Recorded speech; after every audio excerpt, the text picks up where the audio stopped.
I raised Greg from the moment he took his first breath. I was there for every triumph, every heartbreak, only to find out I wasn't invited to my own son's wedding. Not a last-minute emergency. No, Greg Marshall, my only child, the boy I gave everything for, married his shiny new bride without me ever knowing. I found out the way strangers find out about celebrity weddings, scrolling through photos online. There he was, my Greg, smiling under a blue sky, arms around Ashley Taylor, the woman I'd met all of 3 times. The caption gushed, "A perfect day in Santorini with the ones who matter most, the ones who matter most." And I wasn't one of them. I sat there at my kitchen table, the oak one Greg used to bang his trucks against as a toddler, staring at my screen until the image blurred. My tea went cold, my hands shook. A text buzzed in a few hours later, from Ashley, not Greg. "Hey Ellen, we kept it small, hope you understand. It was just better that way. XOXO. My anger simmered. Better that way? For who? I didn't even respond. What could I say that wouldn't tear me apart? Pat, my best friend, found me sitting there the next morning, still in my bathrobe, still staring at the damn laptop. She didn't say anything, just put a warm hand on my shoulder. "I have to tell you something," she said carefully. That's how I found out Ashley had been calling me frumpy and bad for their brand behind my back, laughing with her friends about my Goodwill wardrobe. And Greg? He just let it happen. My heart didn't just break, it hardened. Greg was my miracle baby. Born when I was nearly 36, after 5 miscarriages and a husband taken too soon by cancer. I raised him alone, put him through college, $120,000 in loans I took on my own back when I still believed the world repaid kindness. 2 years ago, he called crying about needing help for medical debt. I dipped into my retirement, handing over $40,000 without blinking. He used it for a down payment on a townhouse now solely in Ashley's name. I swallowed it, told myself love means sacrifice, but love doesn't mean disappearing. It sure as hell doesn't mean becoming a secret. I tried calling Greg. Voicemail. I tried messaging. Left on read. Ashley blocked me on social media like I was some old, embarrassing memory they were trying to scrub. I didn't eat much that week. I didn't sleep much either. I just kept thinking, how did we get here? And slowly, coldly, the truth set in. I gave him everything. And he gave me nothing. Pat wouldn't let me wallow for long. "Come on," she said one rainy afternoon, slapping down a dusty box on my kitchen counter. "Time to remember what you really have." Inside were deeds, bank statements, crumpled receipts from a life of giving, and right there, tucked in the back, the original title to the townhouse, untransferred, still legally mine. I blinked at it for a long moment, the paper feeling heavy in my hand, like it weighed more than just ink and promises. It weighed 28 years of unconditional love, twisted into something ugly. And then Marie, Greg's godmother, my cousin, slipped up during a call. They just didn't want Ashley's family thinking Greg was, low class. Low class. After everything. After me. Pat grinned wickedly across the table. "Girl," she said, pouring 2 stiff glasses of bourbon, "you've got the receipts. Time to act like it." I smiled for the first time in days. A real smile. Sharp. Knowing. I wasn't just gonna sit back and fade away. No, ma'am. I had one last lesson to teach my boy about loyalty and consequences. The invitation came a week later, as if nothing had happened. A glossy envelope with gold script so fancy I could barely read it. "Post-wedding celebration. Join us in welcoming the happy couple home." Ashley's parents were hosting it at their country club, all manicured lawns and marble fountains. No mention of me as family. No special note, just a mass invite probably mailed out by some party planner who didn't know, or care, how deep the betrayal ran. Pat squinted at it over her reading glasses. "You going?" I sipped my coffee slow, letting the silence stretch. I think I said, tapping the thick paper against the counter. I just might. Pat's eyebrows lifted. A slow grin tugged at the corner of her mouth. Good, she said. But if you're going, you damn well better not go empty-handed. The day of the party, I dressed carefully. Not flashy, not cheap, just strong. I wore navy blue, my husband's favorite color on me. Simple gold earrings, hair pinned in a soft twist, a face calm as a summer lake, no matter how wild the storm brewing inside. I tucked the packet into my purse, the one with the house deed, the tuition loan paperwork, the signed financial agreements Greg probably thought I'd long forgotten. Receipts, literal and otherwise. I arrived at the club 15 minutes early. Old habit. Teachers are always early. The parking lot was already filling with shiny imported cars. Women in stiff pastel dresses teetered on high heels across the cobblestones. Men shook hands with that practiced, political enthusiasm of people who cared more about appearances than truth. I sat in my car for a moment, heart hammering. You don't owe them an explanation, I whispered to myself. You owe yourself closure. I straightened my spine and walked in. The room was a sea of white linens and champagne flutes. Ashley floated through the crowd like some socialite queen, blonde curls bouncing, laughter ringing out too loud. And there was Greg, my boy, laughing right along with her, pressed tight between Ashley's parents like he was born into their world. Not once did he scan the crowd looking for me. Not once did his eyes flicker with recognition or regret. The final nail in the coffin of who he used to be. I waited. I let the speeches start, toast after toast about love, new beginnings, building a legacy. Legacy. I nearly laughed. What did they know about real legacies? The kind built on scraped knees, sleepless nights, and prayers whispered into the dark. When the band struck up a jaunty tune and the clinking of forks against glasses began, I moved, straight to their table. The room stilled in that funny way crowds do when something unscripted happens. Ashley blinked at me like she couldn't quite place me. Greg stiffened, mouth dropping open just slightly before snapping shut again like a steel trap. I set the envelope down between their champagne flutes. "What's this?" Ashley said, voice pitched just a little too high. Greg swallowed. Hard. I leaned in, my voice slow but clear. "Your wedding gift." Ashley reached for it eagerly, the magpie greed barely hidden behind her manicured nails.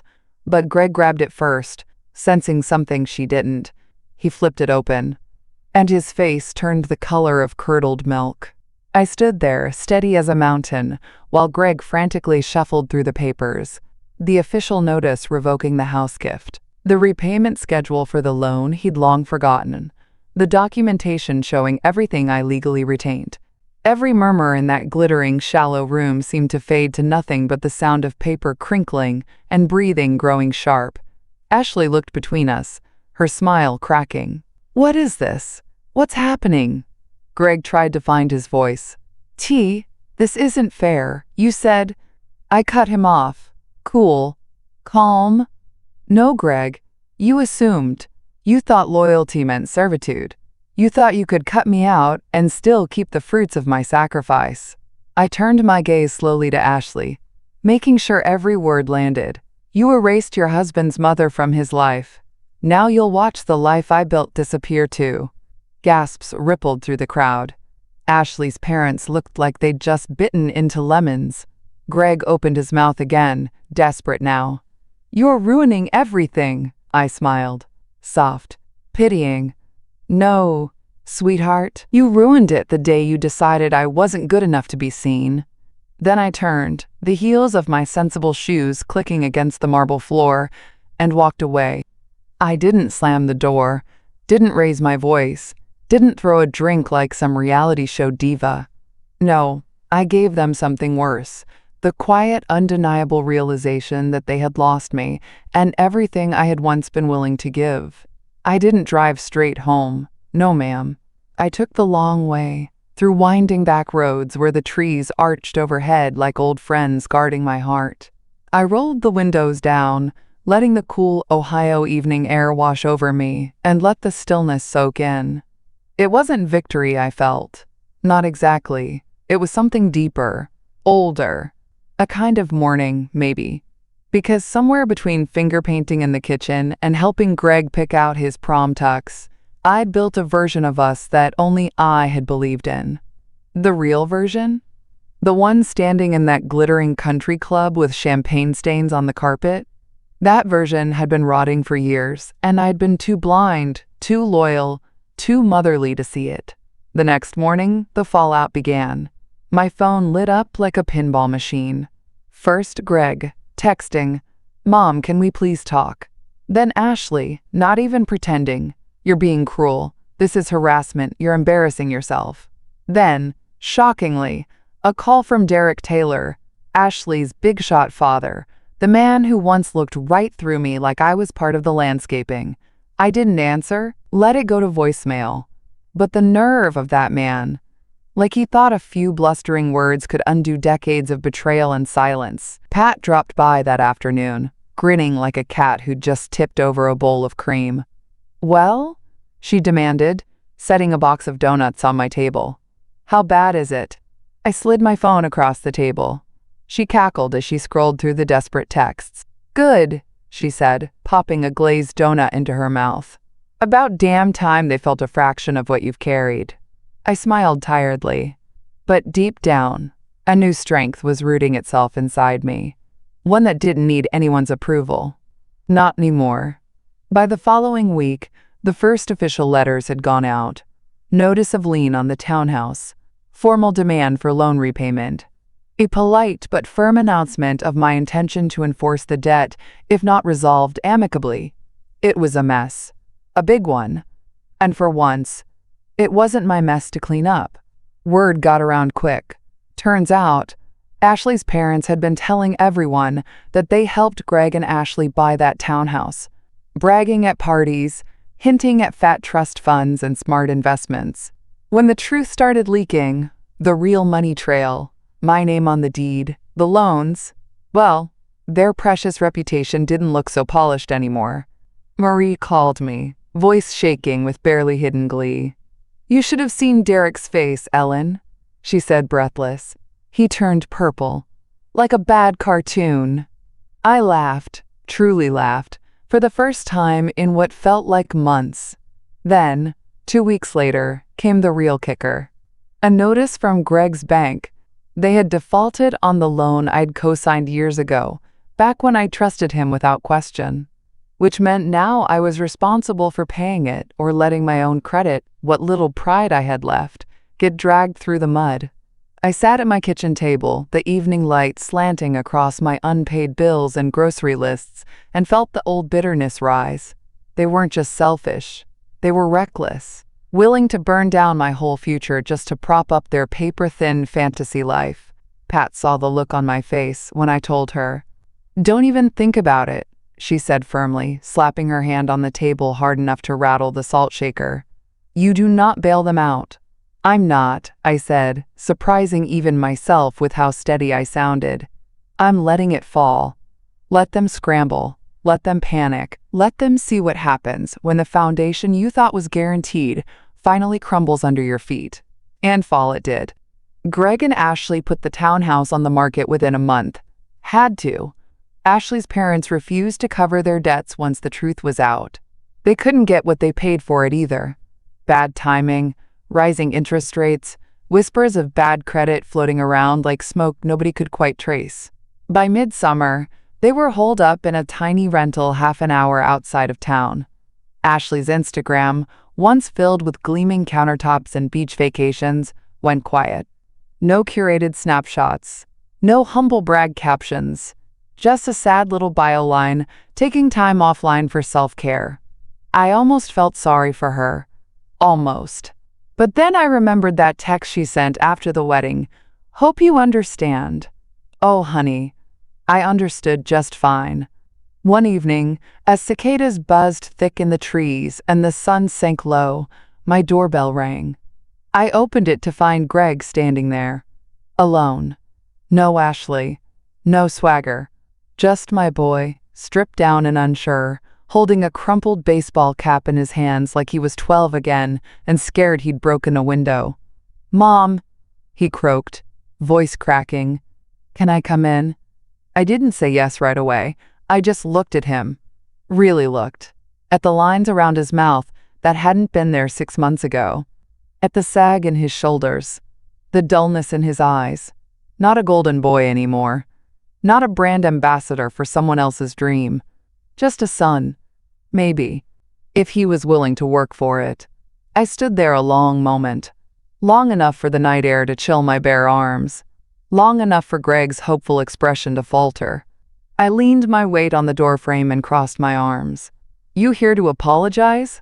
I asked evenly, "or just looking for another bailout?" He swallowed hard. "No, I mean, yes.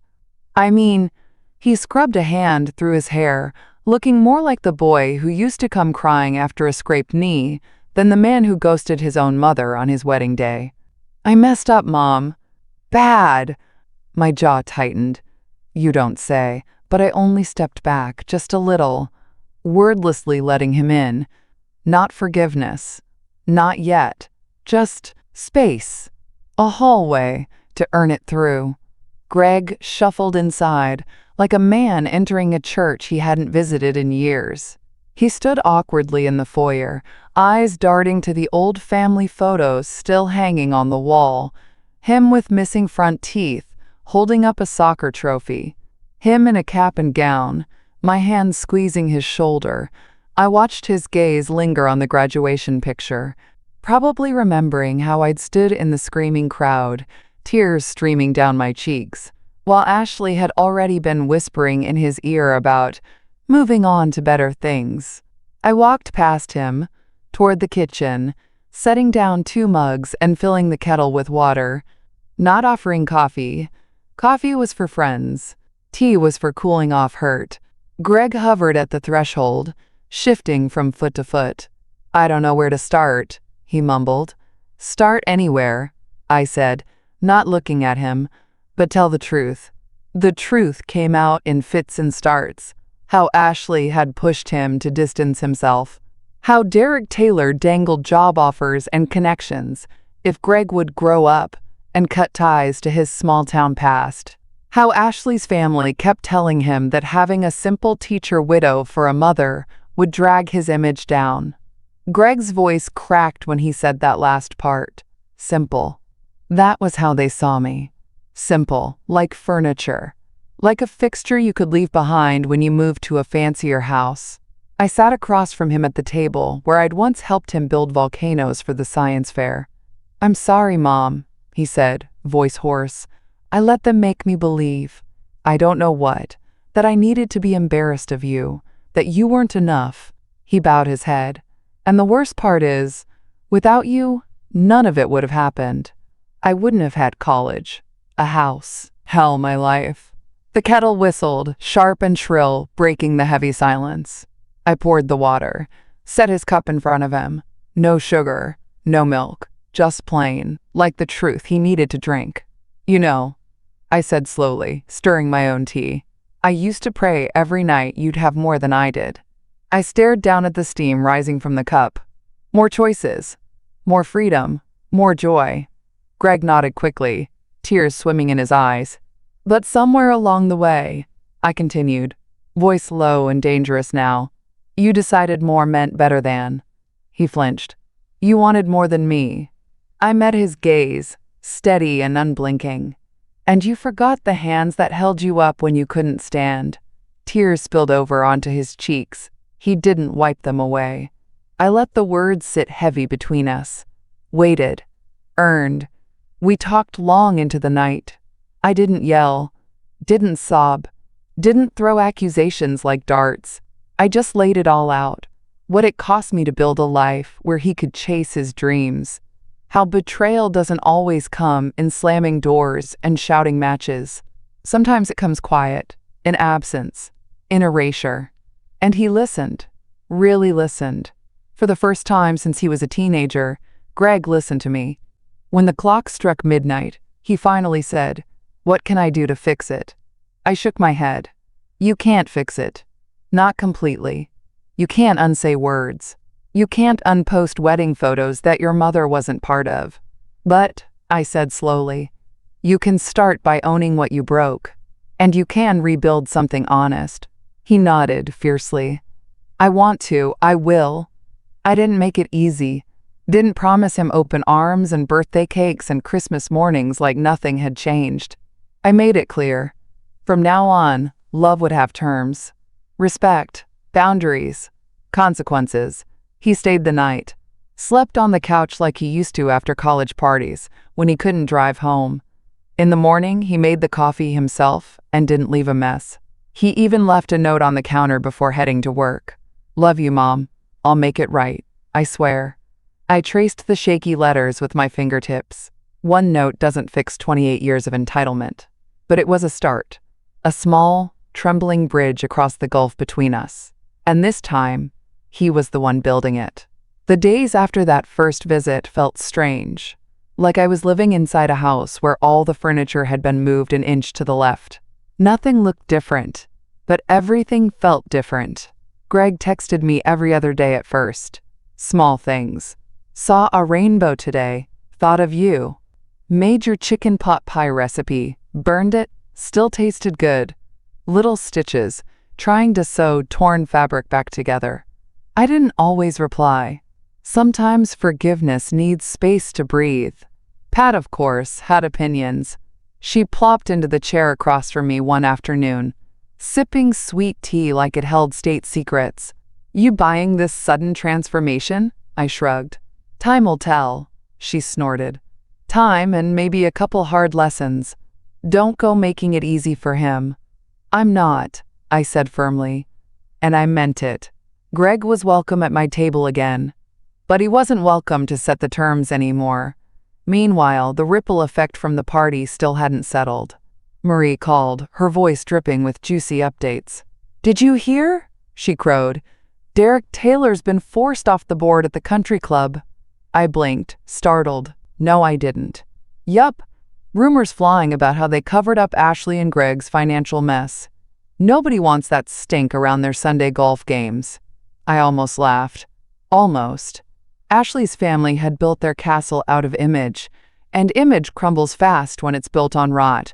Apparently, Ashley wasn't faring much better. Word around town was she'd been spotted arguing with Greg in the parking lot of a strip mall, throwing her designer handbag into the street before speeding off in her convertible. Pat heard it from a friend of a friend who worked at the yogurt shop 2 doors down. Small towns are brutal that way. Bad news here travels faster than a rumor about a church choir scandal. And I can't lie to you, friend. A part of me enjoyed hearing it. Just a little. One Saturday morning, about a month after Greg first showed up on my porch, he came again, this time carrying something heavy. I opened the door to find him holding an old wooden box, dusty, scratched, the kind you might find buried in the back of an attic, full of forgotten things. He shifted awkwardly from foot to foot. I wanted to give you this. I stepped aside and let him in without a word. We sat at the kitchen table, the same spot where he used to swing his legs while eating cereal straight out of the box. Greg placed the box between us and opened the lid. Inside, stacks of letters, photos, ticket stubs, tarnished medals from elementary school spelling bees. My breath caught in my throat. Mom, he said softly, voice thick. I never forgot. Not really. He pulled out a folded piece of paper. The college acceptance letter to Ohio State. I'd fought so hard for him to believe he deserved. I kept everything, he said. Even when I tried to act like none of it mattered. He pulled out a photo next. A picture of him as a little boy, sitting on my lap, both of us beaming, faces sticky from ice cream. Tears blurred my vision. This stuff. He cleared his throat. It's why I need to start over. I don't want a life where I have to pretend you don't exist. I don't want a life that forgets where I came from. For the first time, in a long, long while, I saw a glimpse of the boy I had raised. Not perfect, not shiny, but real. And finally, Finally, remorseful. It wasn't an overnight healing. Gracious, no. There were days I still flinched when the phone rang, bracing for bad news. Days when the silence in the house wrapped tight around my chest, heavy with old memories. But slowly, Greg began doing what real love demands. He showed up. He fixed my front porch railing without being asked. He brought soup when I caught the flu. He called on Sundays, just to hear about my day, not to ask for money. Small things. Honest things. Not transactional. Not performative. And slowly, I let him back in. Ashley, meanwhile, seemed determined to hold on to her fantasy life. She posted cryptic quotes online about outgrowing people who don't support your journey and building your own brand. From what I heard, she even started a personal brand consulting business, though nobody could tell you exactly what she was consulting on. Marie said she spotted Ashley at the fancy grocery store last week, trying to pay for imported cheese with a declined card, walked out without it, face stiff and pale. Shame, Pat said with a dry chuckle when I told her. Must be hard to spread caviar on humble pie. We laughed. Not meanly, not spitefully, just honestly. Because sometimes life does the teaching you no longer have the energy for. One afternoon, Greg and I sat on the porch, sipping lemonade, the late summer breeze tugging at the edges of my old gingham tablecloth.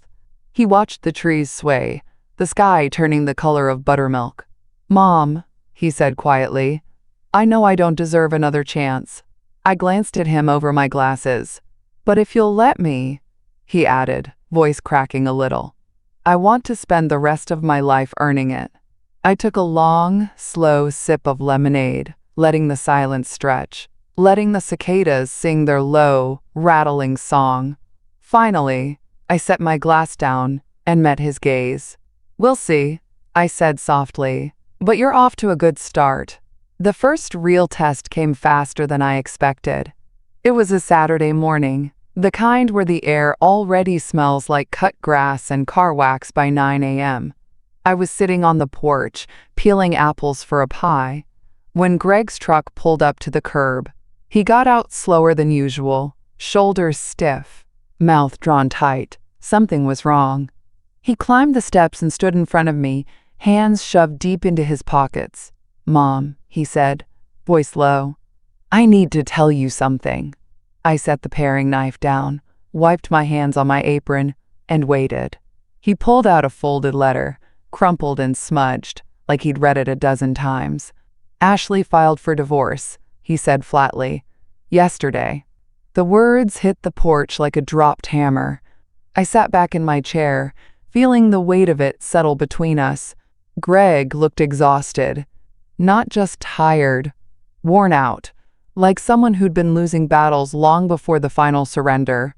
I reached for my tea, giving him space to keep talking if he wanted.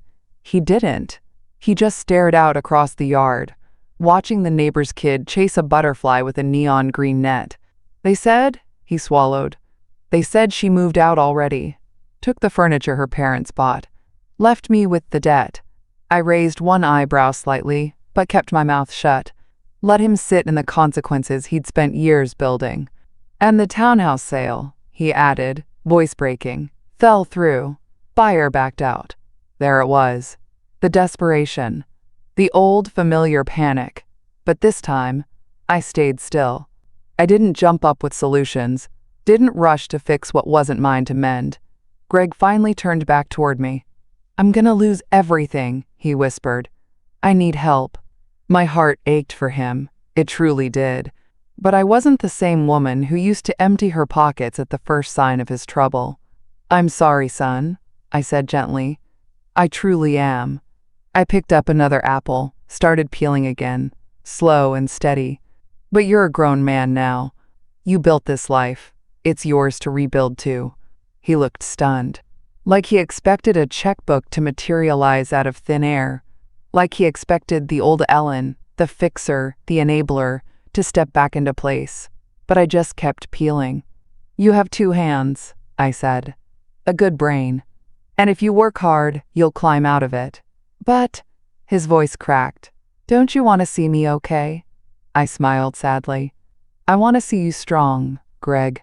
Not okay. Strong. He didn't say anything after that. Just sat there on the porch for a long while, head bowed, hands dangling between his knees. Finally he stood, stuffed the divorce papers back into his pocket, and gave me a tight nod. Okay, he said roughly. I'll figure it out. And he left. No slammed doors. No shouting matches. No guilt trips. Just a man walking away to face the life he made. It was one of the hardest things I've ever done, to sit there and let him struggle. But you know what? It was also one of the proudest.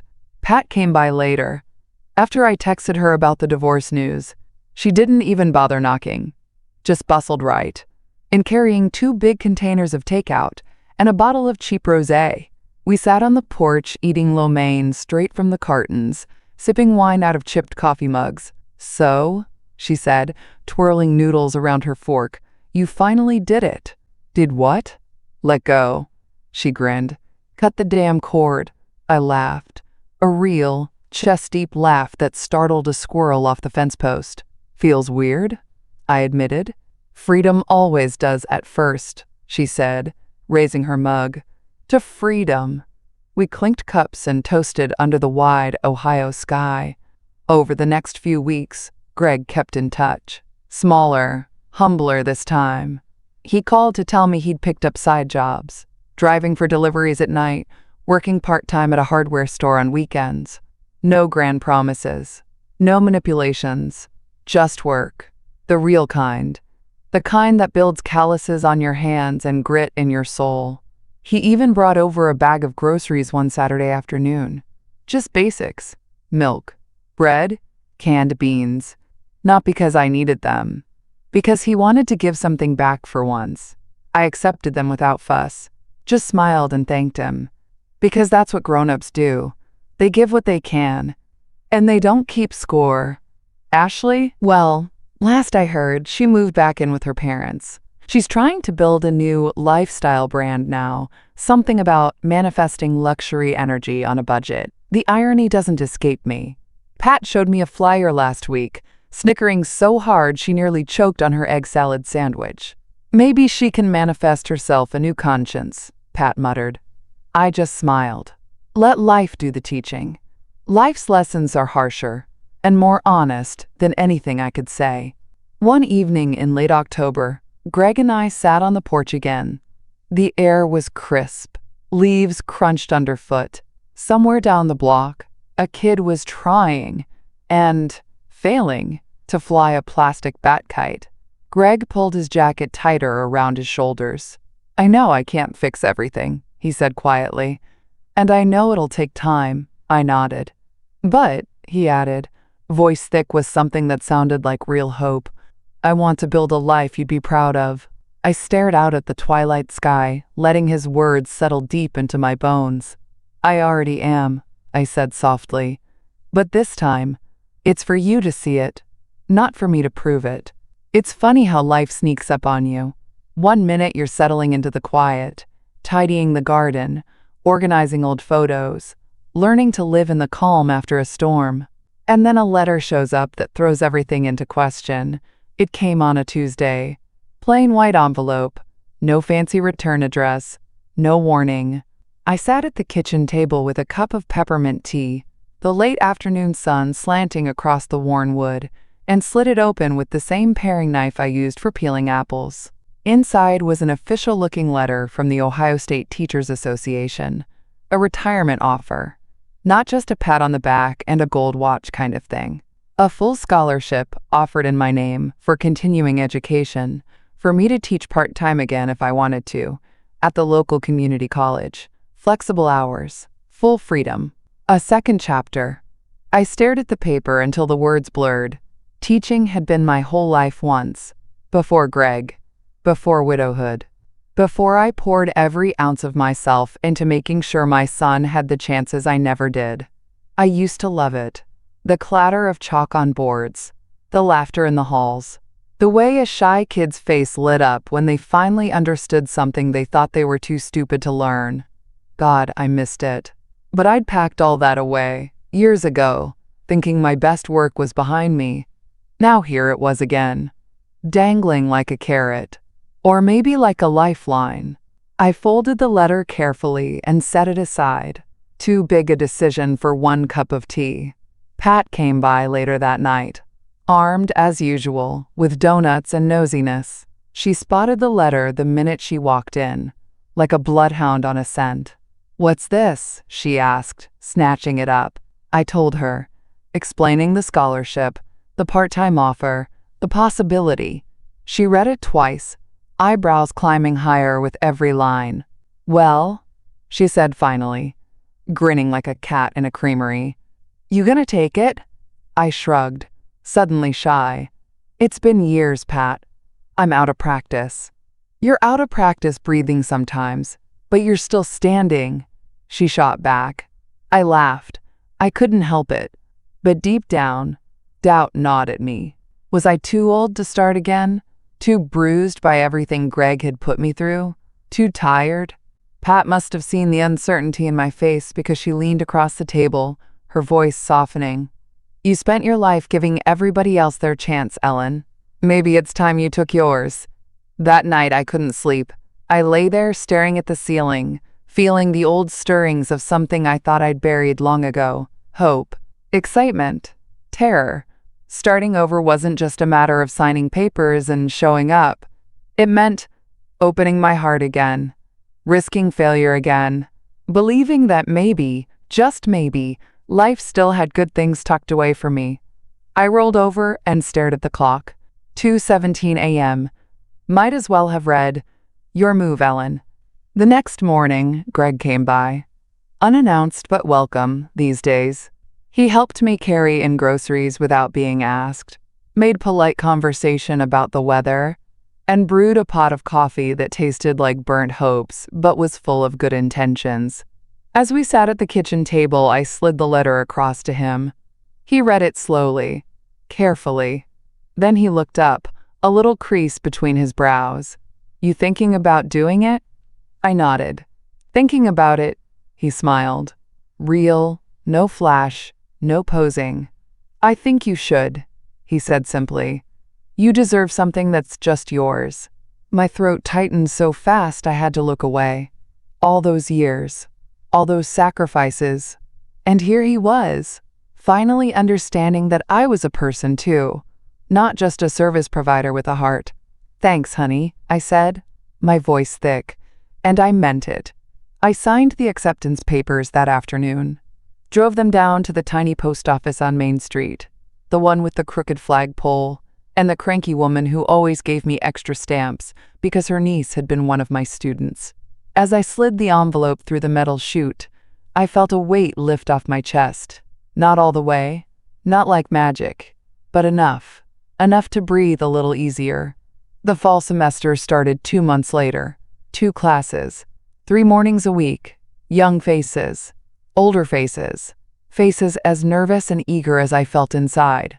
The first time I stepped up to the whiteboard, dry erase marker in hand, my knees shook. But then, a girl in the front row raised her hand with a tremble. A boy in the back scribbled notes furiously, hanging on every word, and just like that, it all came back. The rhythm, the joy, the quiet kind of power that comes from helping someone believe in themselves. I wasn't Ellen the abandoned mother anymore. I wasn't Ellen the widow. I was Ellen Marshall, educator. And damn it, it felt good. Greg came to my last class of the semester. He sat quietly in the back, his ball cap pulled low, trying to be invisible but utterly failing. Afterward, as students filed out with smiles and half-hearted waves, he came up to the podium and hugged me. Not the kind of hug you give because you're supposed to. The kind you give because you're proud. "You're incredible, Mom," he said into my hair. I smiled against his chest, blinking back tears. "No, sweetheart," I whispered. "I'm finally just getting started." Life, though. Life has a way of testing you just when you think you found your footing again. It was a Thursday afternoon when the past came knocking. Literally. I'd just gotten home from class, arms full of books and half-graded essays. My feet ached from standing all day, and all I wanted was a hot bath and 10 minutes of silence. Instead, the doorbell rang, and when I opened it, there she stood, Ashley. Hair pinned up in a messy bun, oversized sunglasses perched on top of her head, clutching a designer handbag like a life raft. For a second, I thought I was imagining it, but there was no mistaking her. Same perfect teeth, same perfume so strong it practically punched you in the nose. Only, she didn't look polished anymore. She looked hollow. "Hi, Ellen," she said, voice thin and brittle. I didn't move, didn't open the screen door, didn't invite her in, just leaned against the doorframe, crossing my arms. "Hello, Ashley." She shifted from foot to foot, glancing nervously at the neighbor's house like she was afraid someone would see her. I was hoping we could talk," she said. I arched an eyebrow. "Talk about what?" Her throat bobbed as she swallowed hard. "I made mistakes," she blurted. "I know that. I know I hurt Greg. And you." I didn't say anything. Let the silence do the work for once. "I'm not here to make excuses," she rushed on. I lost everything. My parents cut me off after the divorce. I can't get work. Nobody trusts me around here." A pause. "I have nothing." Her voice cracked on the last word. My heart didn't leap to pity like it used to. It didn't bleed. It simply sat there, quiet and cautious. Because I knew this game. Oh, I knew it well. The same hand that pushes you away when life is sweet comes clawing back when the well runs dry. "I'm sorry to hear that," I said calmly. Ashley looked up, blinking fast like she thought I'd misheard her. She tried again. "I thought maybe we could help each other." I actually laughed. Out loud. Not cruelly. Not bitterly. Just, honestly, because it was absurd. She thought after all the lies, the erasure, the calculated cruelty, I'd still be a safety net. She thought love meant never holding anyone accountable. I stepped back slightly, resting my hand on the door. "Ashley," I said, my voice even but firm, "I gave you every chance to be family. You chose something else." She opened her mouth to protest, but I raised a hand. "No," I said sharply. "You chose. You built a world where I didn't exist. You sat by while Greg cut me out, while you mocked me, while you cashed every check my sacrifices wrote." Tears welled in her eyes, but I kept going. "And now that the castle you built on sand has washed away, you come knocking, looking for rescue." I leaned closer, lowering my voice to a quiet, steady hum. "I'm not your savior. I'm not your backup plan. I'm not your fool." Her face crumpled. I almost felt sorry for her. Almost. She sniffled, wiping at her nose with a tissue pulled from her handbag. "I don't know what to do," she whispered. I stared at her for a long moment, at the carefully constructed image crumbling around the edges. And finally, softly, I said, "Learn, grow, earn your own life." And then, as gently as I could, I closed the door. Not a slam, not a bang, just a quiet, final click, the sound of a chapter closing.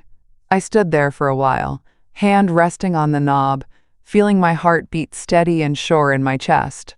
No guilt, no regret, no second guessing, just peace. For the first time in my life, I didn't mistake being needed for being loved. Greg came by later that evening. He spotted my face as soon as he walked in, something in the tightness around my mouth, the set of my shoulders, and immediately went on alert. "What happened?" he asked. I hesitated a moment, then shrugged lightly. Ashley stopped by. His jaw tensed. "You okay?" I nodded. "She needed something," I said simply, but I didn't have it to give. Greg let out a long, slow breath. "Good. Just that. No guilt trips, no bargaining, no she means well speeches. Just good."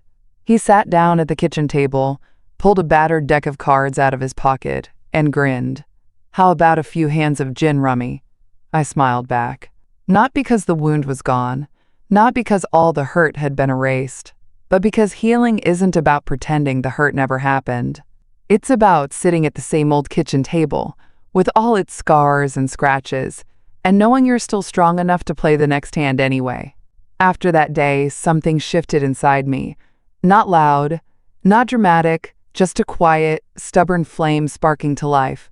I didn't owe anybody my time, my forgiveness, or my future.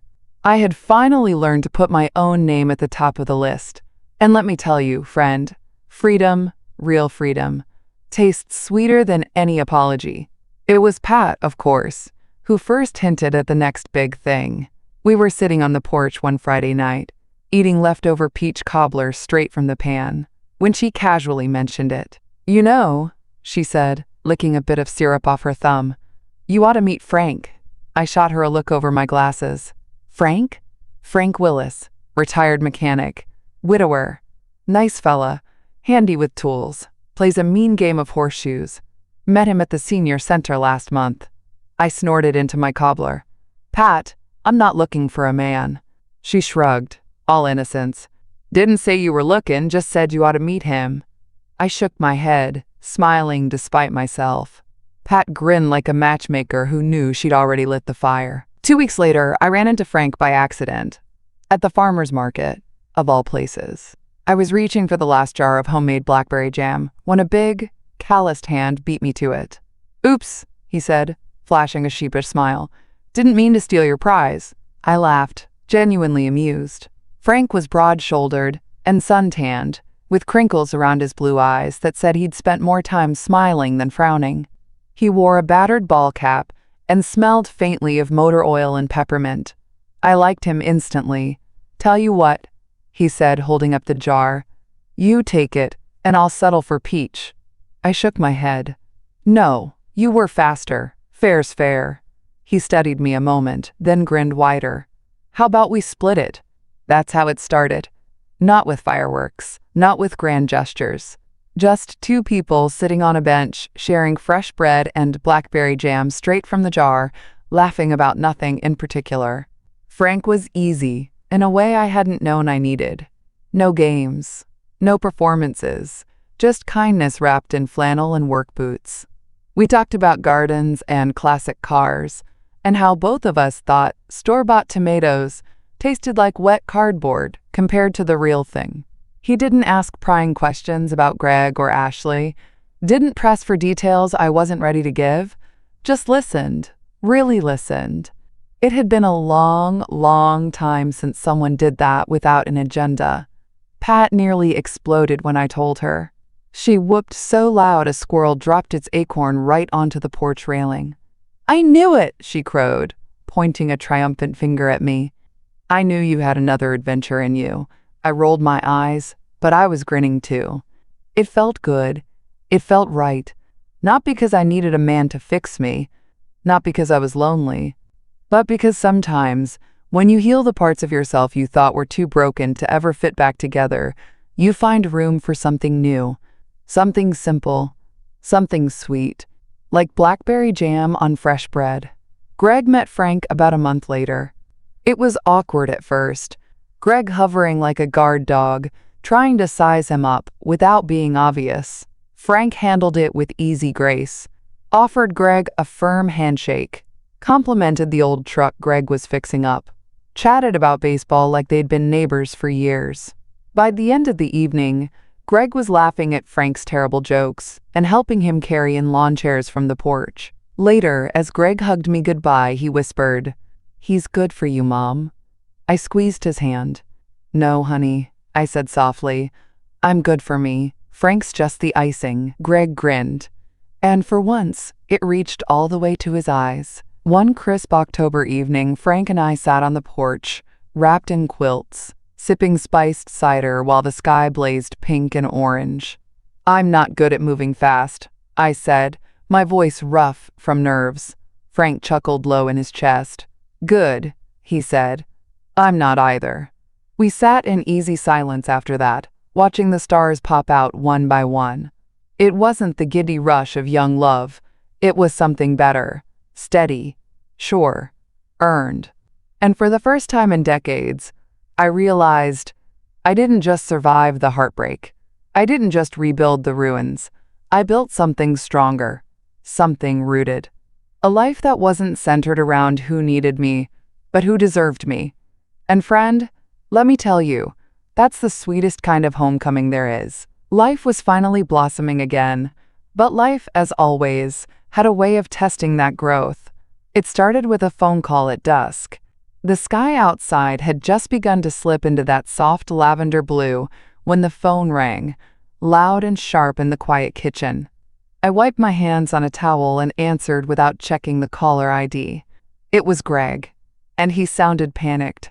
"Mom," he gasped. "I need help, please."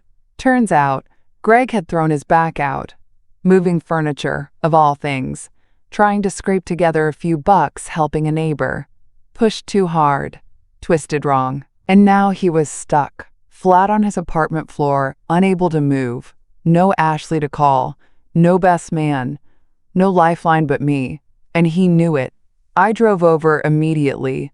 Of course I did. Not because I owed him, not because old habits kicked in, because that's what love should be, a choice, not a chain. When I got there, I found him lying stiffly on a threadbare rug, face pale with pain. "Hey, kiddo," I said gently, kneeling beside him. He managed a weak smile. "Thought I was Superman," he croaked. "Turns out, I'm more like Clark Kent after a bad day." I laughed softly and brushed his hair back from his forehead like I used to when he was little and feverish. "Let's get you sitting up first," I said. "Then we'll figure out the rest." It took some doing. We moved slow, inch by careful inch, until I got him propped up against the couch. He winced and swore under his breath, but he didn't fight me. Didn't argue. Didn't act like he was too proud to lean on his mama for a minute. Once he was settled, I handed him a bottle of water. "You're gonna need more than me to fix this," I said firmly.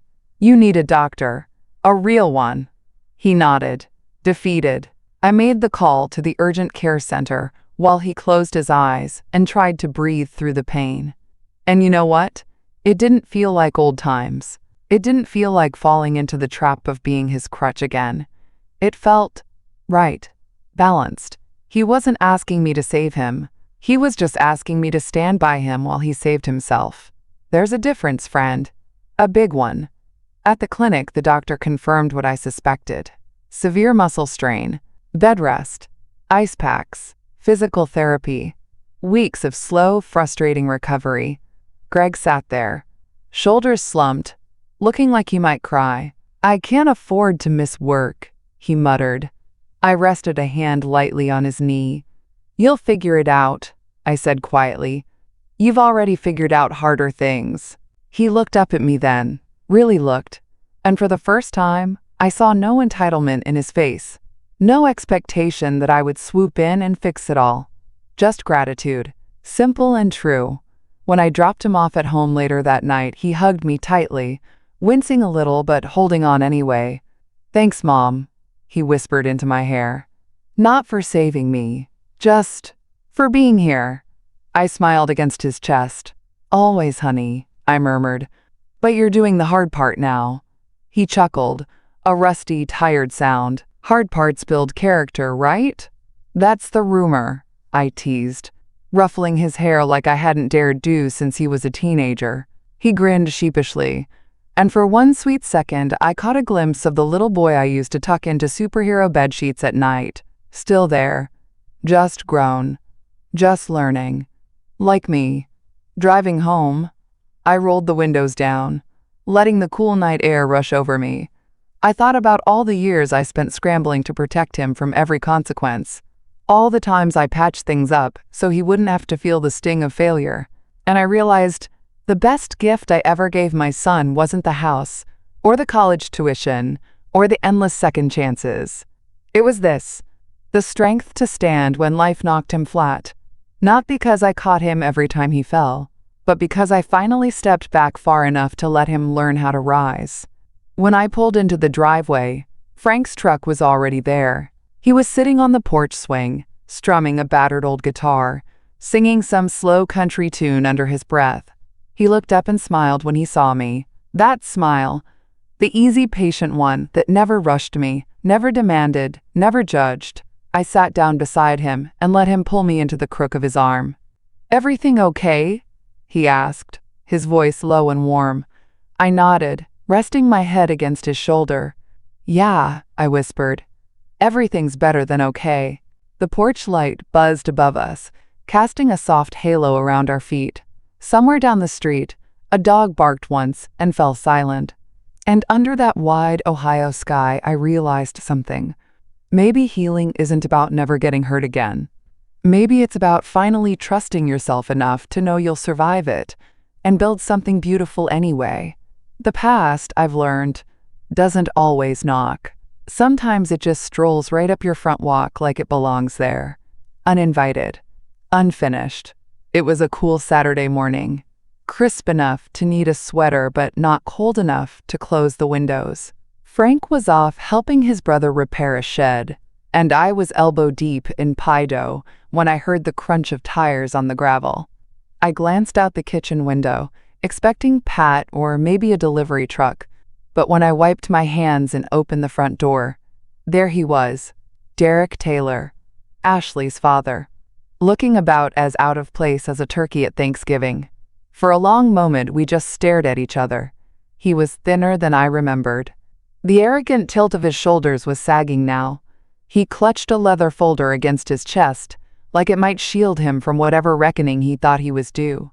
"Ellen," he said stiffly, nodding once.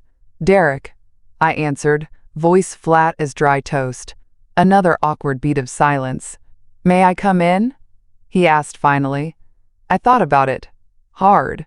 Then I stepped aside. Not for him. For me. I built a new life on honesty, and honesty meant facing even the visitors I would have rather slammed the door on.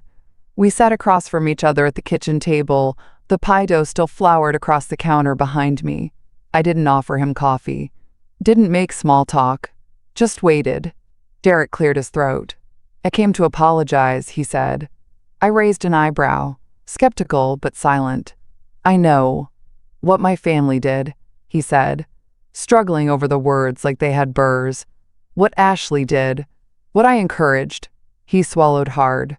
"I was wrong. Simple as that. No excuses, no pretty packaging, just raw, ugly admission." He opened the leather folder and slid something across the table. I didn't touch it, just stared. It was a cashier's check, made out to me, for every dollar I had spent on Greg's education, the townhouse down payment, and then some. Interest included. I blinked, stunned. Derek must have seen it in my face because he rushed on. "I can't undo what's been done," he said, "but I can try to pay back what was stolen from you." His voice cracked, just a little. "And to show my granddaughter someday that her grandfather wasn't always a coward." Granddaughter. The word hit me square in the chest, somewhere in all the chaos of Greg's divorce and rebuilding. I hadn't let myself imagine that future, but it was real, coming sooner than I realized. A new generation, a clean slate, maybe not free from the past, but free to write a new story. I finally picked up the check. It was heavy in my hand, heavier with meaning than money. I set it down slowly. "You think this fixes it?" I asked quietly. Derek shook his head, shame rising high in his cheeks. "No," he said. "It's just a start." And for once, I believed him. We didn't hug. We didn't swap phone numbers. We just stood and shook hands. Two old soldiers, calling a truce after too many battles fought on the wrong side. He left without looking back, and I stood on the porch a long time after the taillights disappeared, the check folded neatly in my pocket, the weight of old grief finally lifting into the wind. Later, when Frank came home, I told him everything. He listened, slow and patient like he always did, then wrapped me up in a hug that smelled like cedar and home. "You gonna cash it?" he asked softly against my hair. I nodded against his chest. "Not for the money," I said, "for the principle." Because starting fresh didn't mean pretending the past hadn't happened. It meant choosing not to carry its weight any farther than necessary.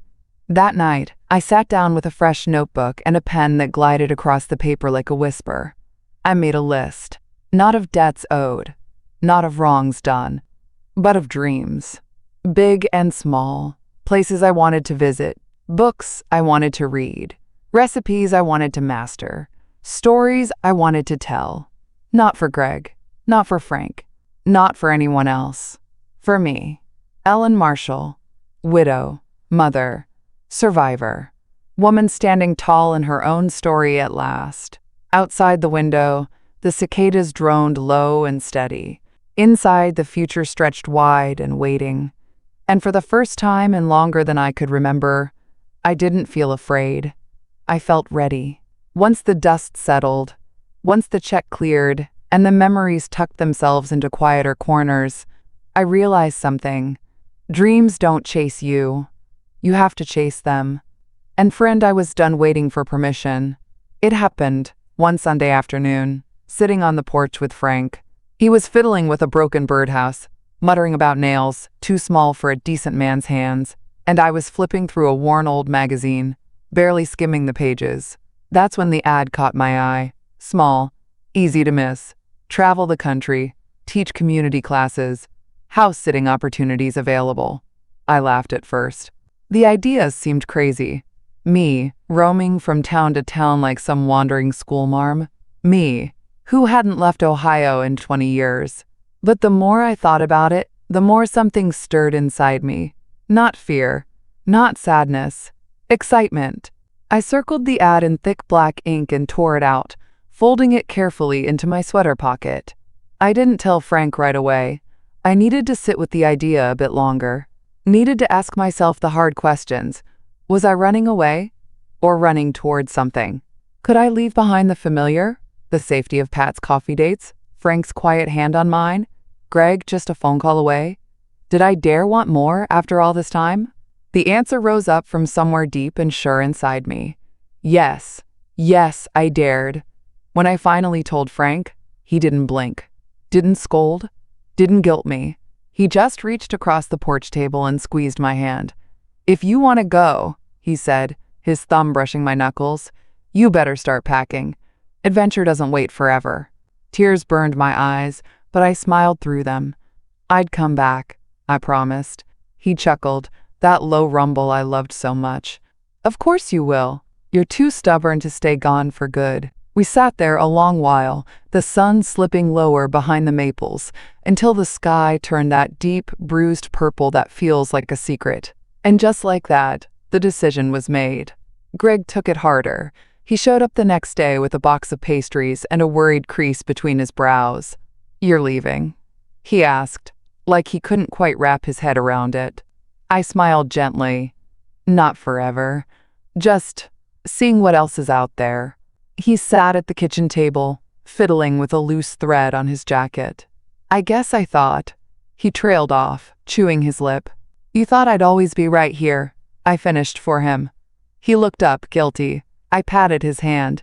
Baby, I said, my love isn't tied to an address. He blinked hard, biting back emotion. You've spent your whole life making sure I could chase my dreams, he said thickly. About damn time you chased yours. We hugged tight, tight enough to bruise, and I knew we'd be okay. Distance didn't scare me anymore, because we had finally built something that didn't crack every time life pulled at it. Pat threw me a going-away party in her backyard. Just a handful of neighbors. Frank manning the grill. Greg awkwardly hanging streamers that sagged in the middle. There was laughter. There was peach cobbler. There was even a terrible karaoke rendition of Take Me Home Country Roads that had everyone howling. It wasn't fancy, it wasn't Instagram-worthy. It was perfect, the way real things are. When the day finally came, I packed light. One suitcase, one backpack, a notebook full of lesson plans, a battered copy of To Kill a Mockingbird, and a little jar of blackberry jam tucked into a side pocket because some sweetness you just don't leave behind. Frank drove me to the bus station in his old pickup, one hand always resting close to mine on the bench seat. We didn't say much. Didn't need to. When the bus pulled up, he got out, grabbed my suitcase and set it gently at my feet. You call me from the first stop, he said gruffly. I will, I promised, smiling so hard it hurt. He leaned down, kissed my forehead. Go find whatever's been waiting for you, he said. And don't you dare settle for anything less than wonder. I climbed aboard, found a window seat, watched him stand there on the curb, hands stuffed in his pockets, growing smaller and smaller until the road swallowed him up. I didn't cry. I didn't second guess. I just let the wheels rumble beneath me, carrying me forward into the unknown. Into the next chapter. Outside the window, the trees blurred into golden smudges. Inside my chest, my heart beat steady and strong. Not because the road ahead was clear, not because the pain was gone, but because I finally understood something it had taken me 64 stubborn years to learn. You're never too old to start over, never too broken to build something new, and never too forgotten to find your way back to yourself.